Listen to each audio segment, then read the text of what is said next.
a glimpse into the mindset of Tanisha.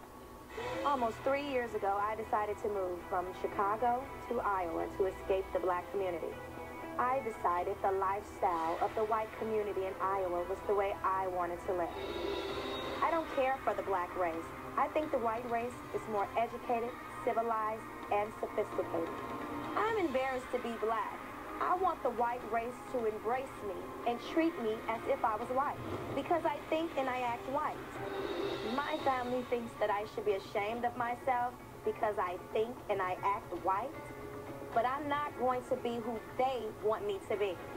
Because when I'm with them, I have to act ghetto, and I hate it. My husband and my cousins think that I have a white sugar daddy, but I don't. He's just a good friend that takes care of me. Listen to this. I don't like dark skin because it looks dirty to me. I do not like the big nose. I do not like the big lips. When I look at a black person with a big nose, they look like monkeys. Please welcome Shelly to the show. You gotta explain what you're saying to me, girlfriend, because I don't understand really a word that came out of your mouth. Basically, society categorized me as black, but I don't see myself as black. I'm not black. Being born black has been a curse.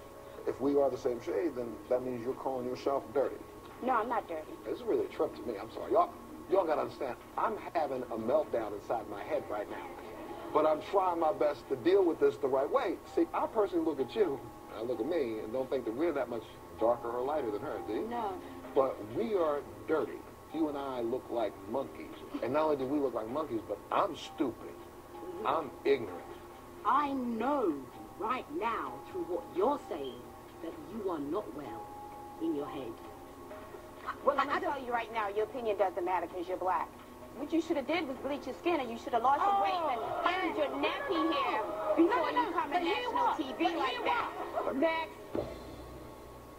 At one time, I brown out right through, so them call me browning. When was that? About 3 to 4 years about now. But from then, I get to work, and I have to tone down, and then I get pregnant, so I have to stop.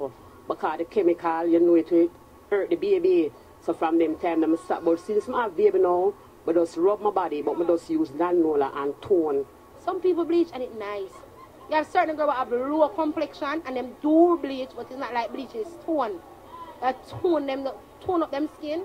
It might make them come look brown. Huh? So I heard this distinction being made between bleaching and toning. Oh yes, people understand that polite society says a bad thing, so they're sort of modified. No, I don't bleach. Those people bleach, I tone. Toning is an approved term, and toning is also approximated with the higher social levels. Uptown people tone, downtown people bleach. So I am toning, which means I'm using less of it, less harmful concoctions, and I am not going all out. Ugly faces and bodies. Our next guest, Alicia, says that in her case, the reason she feels so ugly is because her mom, Essie, made her feel that way. Alicia, tell us your story.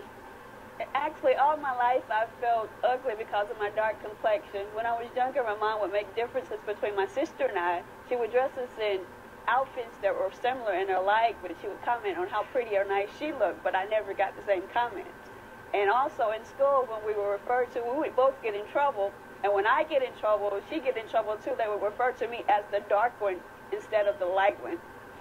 And my mom would also compare us to the point to where she would discipline me harsher than she would my sister. And you think it's because of your skin coloring?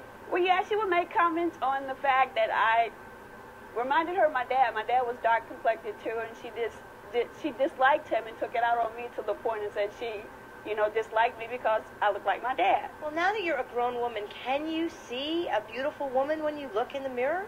Yes, I do, but it's still the negative comments reflect on me to the point to where I put those negative comments towards my daughter. With her being light complected, and with her, I, you know, be offended when she decides to date lighter skinned people other than just dark people. Race. Today we're exploring what it's like to hate your own race.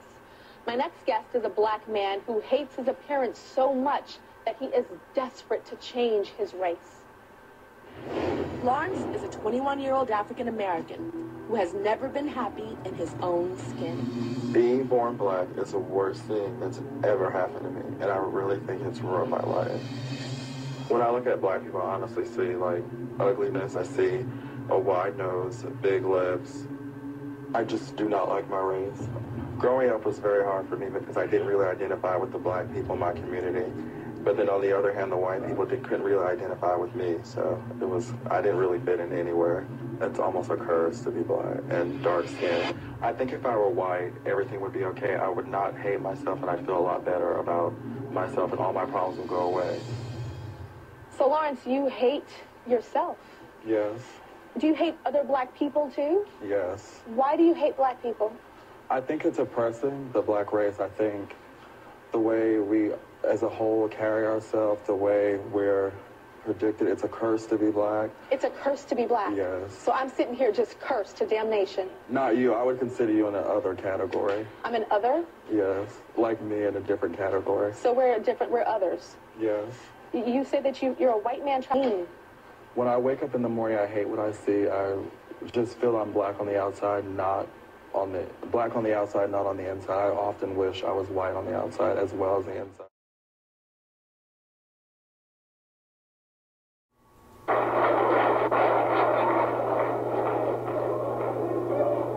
Who taught you, please, who taught you to hate the texture of your hair? Who taught you to hate the color of your skin to such extent that you bleach to get like the white man? Who taught you to hate the shape of your nose and the shape of your lips? Who taught you to hate yourself from the top of your head to the soles of your feet? Who taught you to hate your own kind? Who taught you to hate the race that you belong to? So much so that you don't want to be around each other.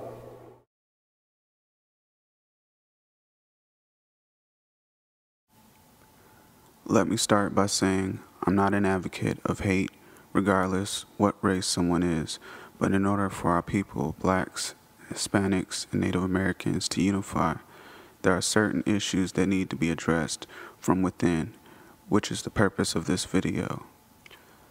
I'm not a black leader paid to dissuade or lie to the people, but rather one who stands for what we once were, a beautiful and unified people.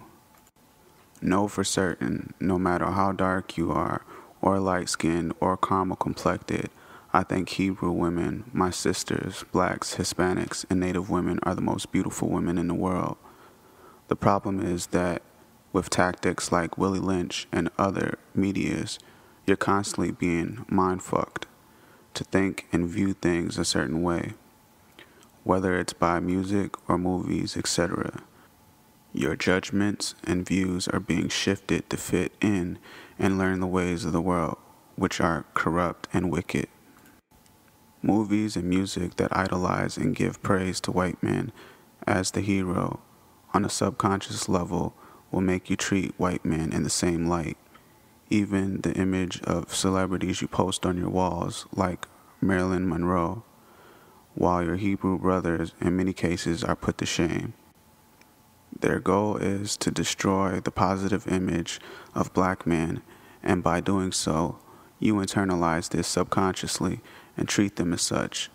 Your loyalty tends to be towards men outside your race, but when it comes to your brother, you give him disrespect, talk down to him, and don't show the same appreciation you would towards someone of another race. If you watch movies like For Colored Girls by Tyler Perry, a movie dedicated to destroying the image of black men, you will see I'm not ranting for nothing. This is manipulative because basically he took a few handsome black men with good jobs, dressed well, and turned them all into nightmares. If I'm wrong, where is his movie of white men being rapists, pedophiles, spreading disease to Native Americans, and creating crack to purposely destroy the black community? Where is it for those of you thinking that if we keep money in the black hand and that finances is why we are socially low in terms of riches? If you didn't know, when we started doing good in the financial aspect, all they did was burn down the town. It was called Black Wall Street, look it up. So where is his movie for that? You won't find one. You don't bite the hand that feeds you, but I will say this, especially to the music artists being controlled by the agenda. You become independent, push your own works, and reap more benefits of the profits. As for the brothers, we can't deny we got the ball rolling, although it's also contributed to the lack of respect from our sisters. You still shouldn't leave our beautiful sisters behind for women of another race. Given in a lot of situations, it's particularly thrown at you, and they seem to be more receptive versus dealing with your sisters. But honestly, in retrospect, we've been stamped as having the lowest standards, and that we'll sleep with any woman despite how unattractive she is. And to be honest, the women I see you with are far below average in terms of beauty. The only aspect I can see is getting with any white woman solely because she's white. In many cases, the white women I see you with are unattractive and overweight, especially in Minnesota. Not realizing when these women get old, well, it's no secret, but they age horribly, while your sister you leave behind is like wine. Most are going to argue, well, I love who I love, but don't get lust confused with love. Be honest, a lot of you feel like you're getting back at brothers for what they did to you, but you were supposed to be better than that. The same people who oppress us you now sleep with without a conscience. The same goes for you brothers. Some of you have the mindset that you're sticking it to the man, but he laughs at you, taking his sloppy leftovers he doesn't even want, while taking the de la creme of our sisters. You have racist white men procreating with black women. You have the same from black men with racist women. But it seems once the pants are removed, a lot of notions or morals go out the window.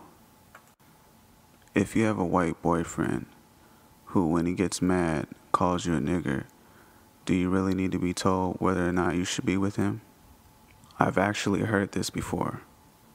A lot of you want to fit in so badly that you are starting to change your characteristics to look like those who you want to fit in with. But what happened to individuality and self-respect? How do you plan on moving forward if we are still divided while trying to do so? The answer is not fitting in. The answer is returning back to the Bible, your book, that gives us instructions on how to conduct ourselves and live righteously. When a white woman was intrigued that I had no interest in them and that I only longed for a Hebrew woman, she questioned me and went further to say, well, we're better than them. That was not the first time I've heard this. When I spoke on soft genocide through homosexuality and interracial mixing, the plan to breed us out, in a sense, my statement wasn't denied but confirmed. And when I asked why they date black men, the answer always seemed to be sexual. And to my sisters, I work around white guys daily, and if you really knew how they viewed you, you would be in disbelief. Through the fornication of your minds, sisters, you've allowed yourselves to be defiled by any and every other man while hating your own brother or father. Likewise, brothers, you have defiled yourselves with foreign women who don't care about you aside from sex appeal. It takes a man and a woman of the same nation to bring forth pure children of that people.